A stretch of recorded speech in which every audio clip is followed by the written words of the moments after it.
Hey, Andy, welcome to the show. As a way of getting started, tell us about yourself. Well, first of all, Brent, I got to say that I'm a little thrown off because you're not walking down a street with a phone, so which is kind of how I know you now. So this is a little bit throwing me off.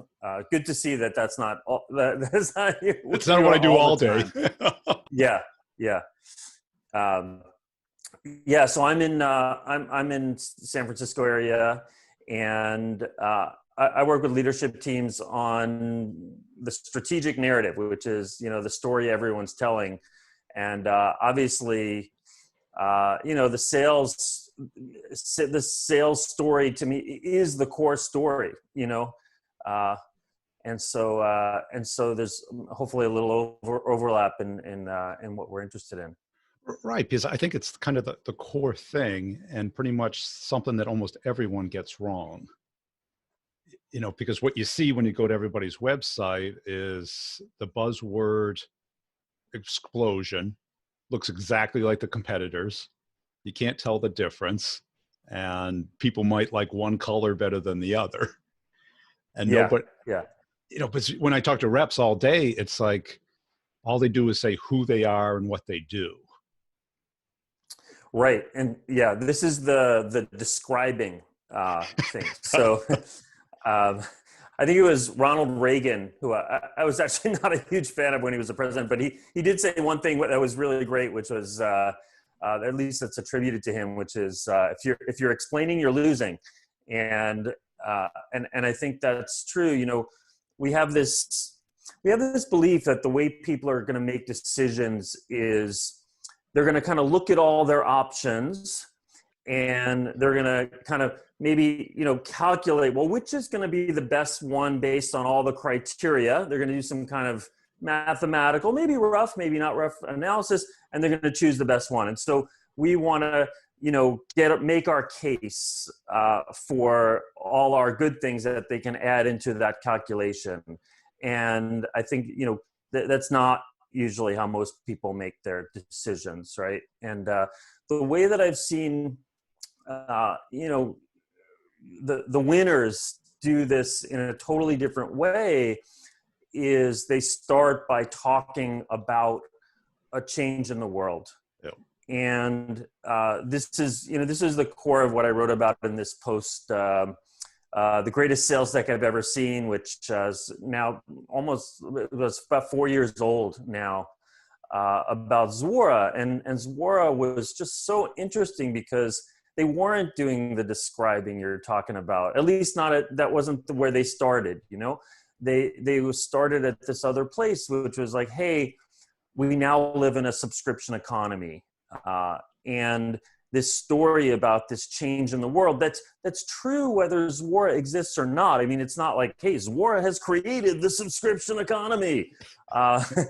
It was something they observed and something they put into a very compact phrase and words and model so that people could kind of make sense of it. And I think that made all the difference. And that model has become the model that I use to work with teams. And how did you come up with this? Because it's not the traditional marketing model, right? Right. Well, I started as a software engineer. And that didn't help. So did I, but it didn't help. Oh, yeah? Yeah. In fact, it was so unhelpful that it actually helped. So what happened was a friend and I had an idea, another software engineer had an idea for an app. So this is like .com years, so like Windows app, And of the two of us, I spoke English natively. So we decided, okay, you're the marketing you write guy. the business plan for the VCs. So I sent it to, I wrote the plan, we sent it to some VCs, and the reaction was really bad. And one of them wrote, he emailed back to me and he wrote, I rate every business plan I get on a scale of 1 to 10, Andy, and yours is a 1. And then he wrote worst, in case we thought maybe 1 might be the best. top. Yeah. No. But then he wrote something else. He wrote not a compelling story. And I didn't really pay much attention to that at first. It didn't have a lot of meaning for me. But a couple of weeks later, I was walking by this Barnes and Noble in Manhattan, and there was a sign in the window, and the sign said, "For anyone who wants to tell a compelling story." And there was an arrow to these books, and the books turned out to be screenwriting books. And this was something I knew nothing about. And I, so okay, that's me. I want to tell a compelling story. So I bought these books, and they laid out a very different way of telling the story from what I had learned. I'd gone to business school too. And, it's very much like, what's your problem? Let me tell you our solution. And let me tell you why it's the best, which is I call the bragging doctor. So you have a pain, I have a cure, and let me tell you why it's the best cure. This was a totally different approach. And I started to see the similarities between someone who's writing a screenplay and someone who's pitching, because, you're both trying to kind of get interest and ultimately some investment, whether it's time, money, whatever, from a stranger. Yeah. But that was kind of an epiphany. That was your epiphany. You read the books and you say, now, how do I adapt this to selling or to communicating? Yes. So we rewrote the plan based on that, and we sent it out again. And I think, I probably in hindsight did a really horrible job at applying the things that I could have, but it was enough. And there was this striking difference in how in the interest we got. And eventually we did get, it was about 4 or 5 months later, we did have an investment from some pretty good VCs. And this was just so striking to me. Like, and then as the CEO of that company, the story we created for pitching it became the story we used for sales, for recruiting people, eventually for finding an acquirer for the company. It was all that, right? I got so into it that I wound up writing articles. I got so into story stuff. I started just like taking classes, and so I started like writing articles in magazines. And then I got offered a job by this editor at Time Inc. And I was like, no, you don't understand. I'm not that. And he was like, oh, but I think you'd have a lot of fun. I was like, I think actually you're right. So I actually became a journalist for like 6 years. And then, long story, but basically I got married, and then I needed to make some more money because magazines were falling apart. And that led to some jobs in tech, first at Skype, and then a company called Mashery, which was early in API management. And I started with the Mashery CEO, and then other CEOs started coming to me to ask for help with this. And that's kind of where it started. Eventually, it became so much that it was clear, okay, this is a business. This is a business. For me. But when you're pulled in, because I've done nothing but startups my whole life, and I was typically that first sales guy they hired. And I would look at the 76 slides in the deck with all these acronyms and benchmarks. And the CEO would say, if you don't present each one of those slides in that order, you'll never get a deal. And I'd say, if I do that, I'll never get a deal.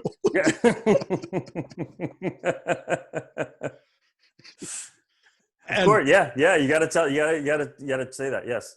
Right, because it's their baby. Right. They sat in the labs and they built this thing, and it is better than the incumbent. But that's not going to sell it. That's not going to create urgency. Yeah. And people aren't going to remember, what is it? How is it different? Why am I not already all set the way I am? And, yes. And most of my students are in kind of like the cybersecurity space, the most competitive space. Everyone thinks they're comfortable because they've always spent millions of dollars on their cybersecurity stack. Yet right. Exactly. What's the urgency, right? We've got that. Check. Right. Check. Already 7 firewalls. Yeah. So when you go in, how do you get them away from who you are, what you do, how's it work? Well, most of the teams that I've worked with have read some of my posts, whether it's that Zuora one or some of the others, and they're not calling me in unless the They're paying. CEO it really resonated with them, and typically these are companies that are a little bit later stage, where they've hit the wall that you're talking, because there are some people, especially early stage, even you have the 76-page deck, whatever, they'll buy, because the CEO is, the Out there CEO selling. knows this is in, they're in the deal. They'll talk to the person for 4 hours, whatever. They'll find a way, right? Yeah. And so there is some success that, one CEO I worked with, he said, we've had a lot of success, but it's all been like brute force of the founders. Right. And then there's this transition that happens where they start to realize, well, okay, I'm not going to be in the room for every deal. I've got to help others do what I do. And this is the point where I think they start to, if they've read my post and it resonates with them, then I don't have to do much more to make that, to convince them. In a way, like it would be pointless for me to try. Yeah, because Otherwise. that first step of, we're in a subscription economy, right? Where there's a switch, what I call things have changed. Yes. Because that's Yes. you have to get people to open their mind, because they Yes. think they understand the world and they're comfortable. Yes. And it's very different from saying, hey, you have a problem with you, Right. where you're, Very different. things have changed is not, you're an idiot. Like, Right. It's just, um, time goes on. right. And so, I've started to refer to this. Over the years, I've tried lots of different metaphors and language to see, like, what kind of resonates with people. And the one that has resonated the best over the last couple of years is where we talk about this change as old game, new game. So there was an old game in Zuora's case called, transactions, where you sold stuff. Yeah. And that was a great game. Lots of great people did really, you weren't dumb to be playing that game. But now there's a new game they're calling subscription, or they call it sometimes usership. It's not always like Airbnb is not a subscription necessarily, but it's that, Right. paying for service instead of paying, and that old game, and it's the new game that we really should be acting like we're selling. Yeah. If you interact with Zuora, most of the communication is, this subscription economy thing. It's not like, let me tell you how great Zuora is. That's changed a little bit actually, but in general, that's true. You mentioned cybersecurity. There's a company that I worked with called MedCrypt. They're a pretty small startup, but past Series A now in San Diego. And they're in, as their name would suggest, the medical device security. And they had exactly the issue you're talking about, where they would go to these vendors and they'd say, hey, you got to have medical device security. And they're like, yeah, we got that. We We do. got that covered. And, what it turned out was they had, I don't know, a password to get into the CT scanner or whatever, or the surgical robot. And this is, nowhere near the kind of state-of-the-art stuff.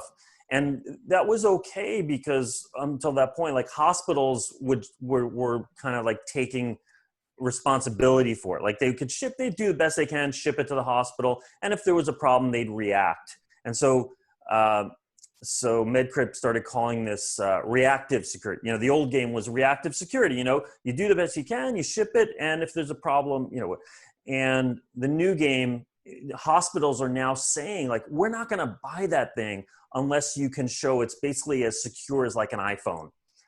Which is not to say there's never a breach, but it's got the cutting edge stuff, and this idea of proactive security, that you're going to have to demonstrate this in a sale. And this has resonated very well. The CEO is the guest on my next podcast, and he talks a lot about this. Yeah. And you use a lot of metaphors, right? Like you just did, secure like an iPhone. You build off of something that they already know. Absolutely. I mean, metaphors. Do you know the book called Metaphors We Live By? I've heard of it. It's good. So yeah, so this is by this guy George Lakoff, who is was a professor at Berkeley. I'm not sure if he's like honorary professor or what now, but very much about how like the fundamentals of our understanding are all really metaphors. You know, if your metaphor, if you talk about winning an argument, then your metaphor for an argument is battle. Right. You talk about reaching a new reaching a new understanding through an argument. It's more your metaphor is a journey, and yeah, these become the fundamental blocks of how we kind of take something in. So yes, very very very important. And that's it, because I've always found, when I got into a new sales job, if I could build that, things have changed, and then a metaphor, and not show the 50 features, find the one thing that they care about and let them live with that, let them percolate on that. And Yeah. I used to sell this $1 million piece of software development equipment that was hardware, software. And it was like, we allow you to change one line without changing the whole program. So you don't have to spend your weekend waiting for it to recompile and go, let me show you this one thing. And it was just like, instead of changing the whole thing, you're just changing one little branch of it. And that was enough to sell them. That's great. That's great. And how did you come to this things have changed thing? What was that? Where did you sort of develop that? Millions of presentations, because I went from developer to kind of, before there were SEs, I was the guy, sales reps would go, Brian, come on, let's go tell them how this works. And I was the guy standing up there trying to communicate this. How are we different? And I'd get frustrated when they didn't get it. And trying to break it down, either a metaphor of what's it like before, how's it different, and why does it matter to you? Yeah. And to me, like this question, why are we different? It almost begs description, the kind of, explaining that Reagan so not to do. It kind of puts us in a box of, well, let me tell you. And I think it's not a helpful place to be. And because I think what people ultimately take why we're different is not something we cannot answer the question directly. We just have to be different. Yes. And being different, I think, requires having a different point of view on what has changed. So, or having a point of view even. So, when Zora comes into the room and says, you're now in a subscription economy, they're not saying, hey, our software is going to make you of the subscription. We're not different because our software does this. We're not, better than we're not even talking about other companies. We're just saying, hey, our differentiation is based on trust that we're building by telling their own story back to them. Do you know this book, Never Split the Difference by Chris Voss? Yeah, he's been on the show. Oh, great. Oh, cool. He is, well, that makes me feel even more honored to be on your show, because that book, I think, has helped me sell and understand my work more than any other book. He talks about this thing of he would look over the transcripts of his negotiations with captors over the years and look for what is the moment when they switch from, I want millions of dollars, otherwise I'm going to do this horrible thing, to, okay, I'm going to accept a deal that's maybe going to put me in jail or something, and I get nothing.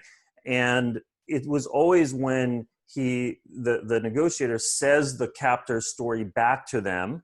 So, okay, your cause is being disrespected by in ways A, B, and C, and the person would say, oh, you forgot D and E. Okay, let me start again. And eventually the person would say, yeah, that's right. And this would seem like a small thing, but it's the moment where the person on the other side says, yes, you get me. Yes. And this, I think, is the why we're different. We can't say we're different because we get you. We just have to show them that we get them in a vast way. Yeah. This, I think, the way to approach the differentiation piece. And what about Reagan? Because he was the originator, or the most recent originator of Make America Great Again, even though Clinton used it, Trump's used it. And I think it was used even way before that too. Yeah. Lincoln used it. Yeah. I mean, it's a great little story in a sentence, right? I mean, it is to your point. So I'll just come out, I was a huge Hillary fan and supporter, and it was very sad to me in the weeks running up to the election, where if you looked at her website, the top of her website said, learn more about the candidate. And then there were all these buttons that were, foreign policy, all these different groups. And it was a little bit like a technology, a SaaS company saying, learn about our features, and then having buttons for what persona you were, or which is basically like, I don't have a high level story until you tell me who you are, and this is a very typical thing in marketing. The traditional way of like marketing and strategic messaging is we're going to focus the message very much on the persona, and that's fine. Except then, unless you have a high level story to bridge them all, then you're kind of like come off as very schizophrenic. And salespeople have to remember these 15 different, for this persona I got to say this, and this persona I got to say this. How can I think I give Trump, the incumbent, one very, very. I have a hard time even saying the full word. Like I give him one kudos that he really saw that as his job, to have this high level story. And with Hillary, there was a book afterward called a postmortem on her campaign called Shattered. It was supposed to be about like shattering the glass ceiling of being a woman in that role. Yeah. It wound up being a different kind of shattered dream. But you hear time and again the staff looking to her for what's the story as the leader, what's this high level, and her saying that, sorry, could you tell me, you're the experts, and a lot of frustration there. That's one of the reasons, by the way, I always work with CEOs, because I think that for sales to be successful, it's got to be the CEO telling that same story. It's not just the sales deck. Who cares if they use the sales deck? As long as the CEO is telling that same story, then great. Yeah. And one of the cyber companies I worked at, I was in the third round of salespeople, right? So the C round of funding, they were 2 million. When I showed up, I had the 75 slides, and I go, I don't know what we do. I'd go and I'd present it, and they go, we're all set. We got 7 firewalls. We don't, I don't understand why we need yours. Yeah. And I go, I don't either. I'd sit down with the CEO. I go, well, how are we different than Barracuda? How are we different than Cisco and Juniper? And he goes, well, they don't do what we do. So what do we do different? Right. And he would tell me, and then I built a metaphor. I go, we're the X-ray machine at the airport. Mm-hmm.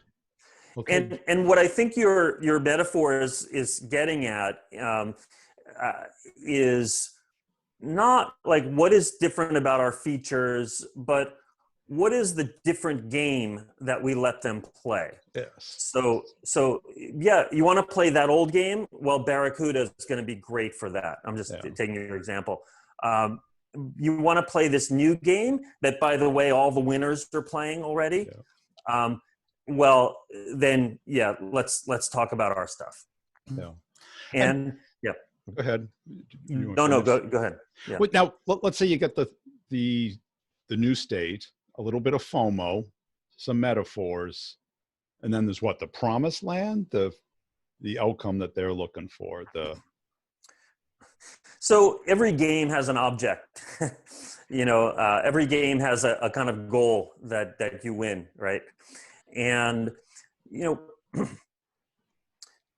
as we said, like, people don't make decisions based on, what are all my options, They don't. right? How do they make decisions? They make decisions based on a story in their head. Yeah. It's a kind of heuristic for what I should do. And this story is very much game structured in my opinion. So, and from what I read in sort of the literature of psychology and behavioral economics, you're in college and you observe a lot of people, seniors who studied computer science getting great jobs and joining great companies and doing really well. You build a narrative in your head. Oh, I should get a great job. I should study computer science, get a job in that field. Oh, that's the narrative, right? And in each of these narratives, there's a goal. There's a goal state, and the goal state is motivating. So maybe the goal state in that situation is, get a job at a tech company when I graduate, and that goal state is what then guides my decisions. Okay, I'm going to take this class and not this class. I'm going to, buy this and not that. And we want to do the same thing. It created urgency on some things and not urgency on other things. We want to do the same thing with the buyer. The buyer, if the buyer is not seeing urgency, they're not going to see urgency by us continuing to say, oh, let me tell you why we're better. Or also, you have a problem. This is a big problem. They're still not going to see the urgency, right? Like, no matter how much challenger sale scare tactic we throw at them, the only way they're going to see the urgency is if the story in their head shifts to a new goal. So the subscription economy story, Zuora outlined the goal to say, hey, turn your customers into subscribers. It's kind of encapsulating that new game in a very crisp goal state. Yeah. If you take Star Wars, the original Star Wars movie, I know it's called A New Hope, but you could, a clearer maybe name for it might be Destroy the Death Star. That's the goal. That's the goal of the movie, right? And we're looking to do the same thing. Whatever this new game is that we're talking about, we're saying, hey, so we asked a simple question at our company. What would it take for you to turn your customers into subscribers? And we better get them nodding and saying, yeah, that's what I want to do. And if we haven't gotten that, well, something's wrong, because either they're not the right prospect, we haven't defined that goal state properly, or whatever, because then they haven't signed up for that future that they want, and we got to do more work. And do you see any particular great examples of companies doing this really well? Yeah, so so there's a bunch that I write about a lot. So Zuora, obviously, I wrote about a lot. Drift was a company that I think did this extremely well, especially at the beginning, where they said, "Hey, old game, people, Gated community, yeah. Old game. People will put up a form. Put up a form on your website.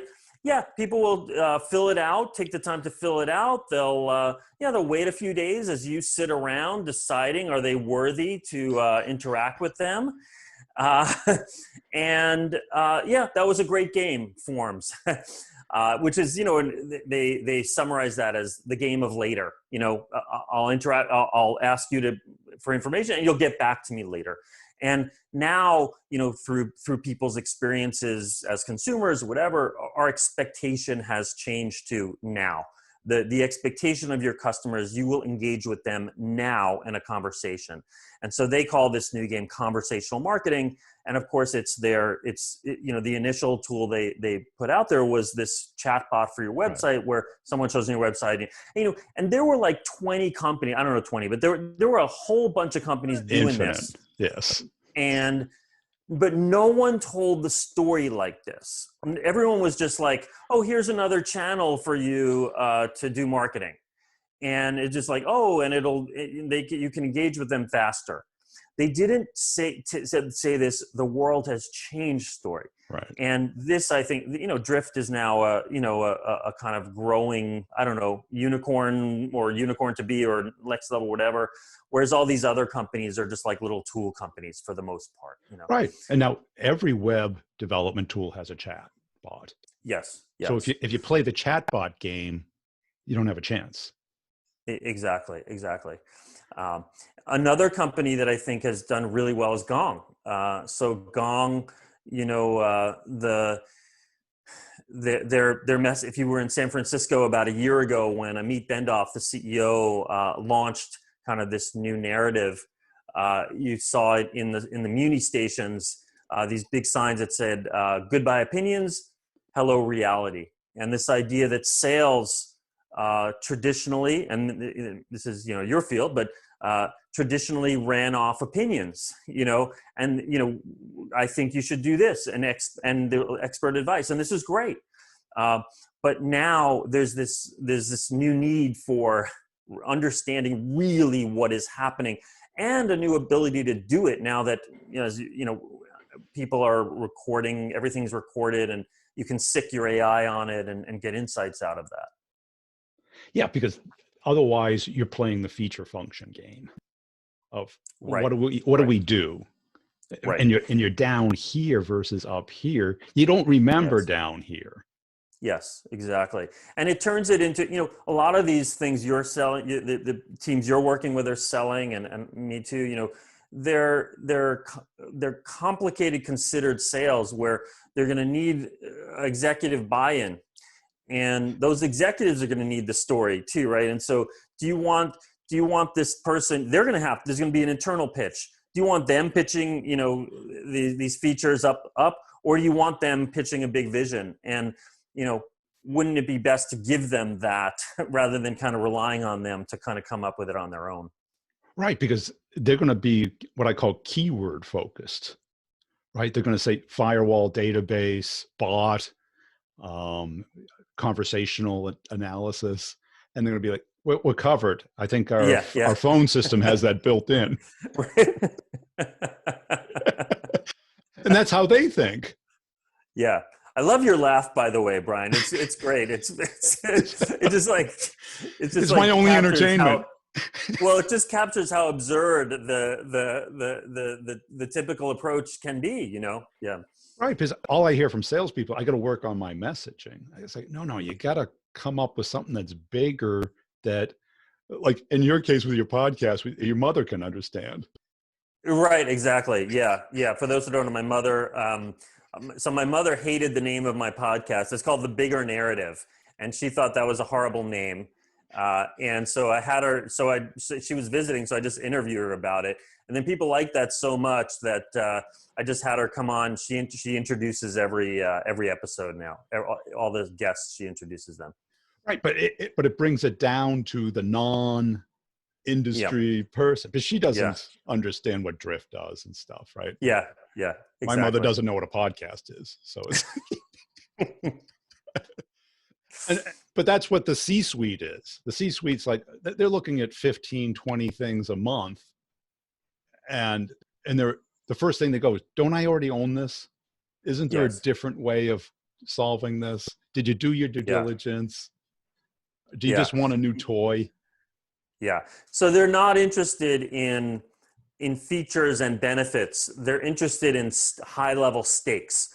They're interested in winning and losing. And I think we always have to couch the narrative in these terms, the pitch in these terms, for that to resonate at that level. Yeah.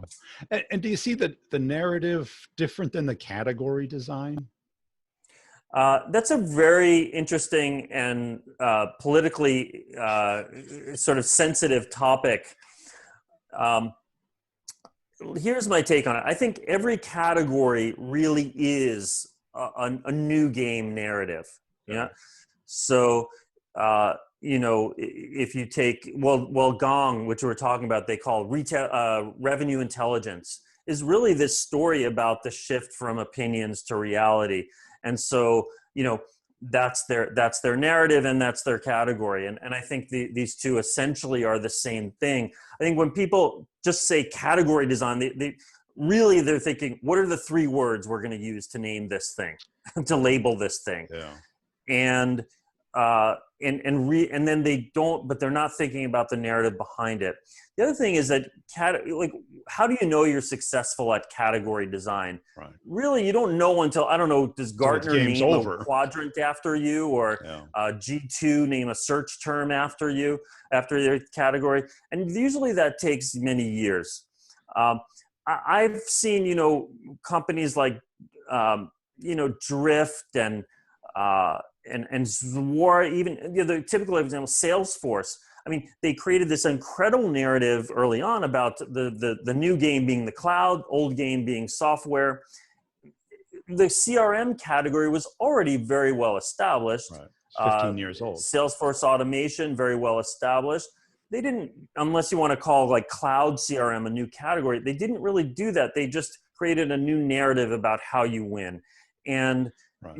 That I think is the more important thing to focus on. And what was good about that narrative, and a lot of people still don't get this, because it wasn't the best CRM. It was the CRM that this VP of sales could buy without involving IT.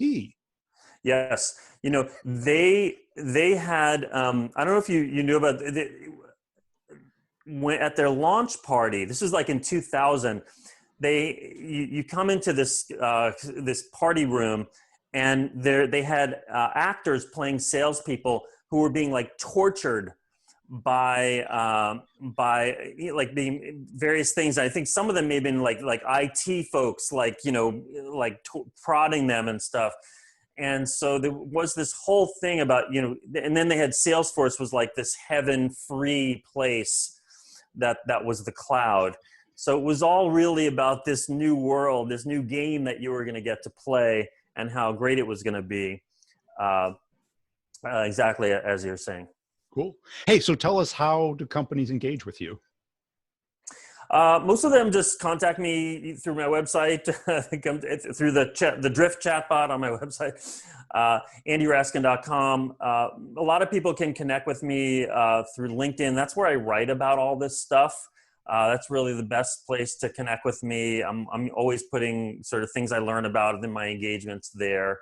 And then my own podcast, like I said, is the horribly named, according to my mother, The Bigger Narrative. And about crafting the strategic narrative, their challenges, things they've learned, stuff like that.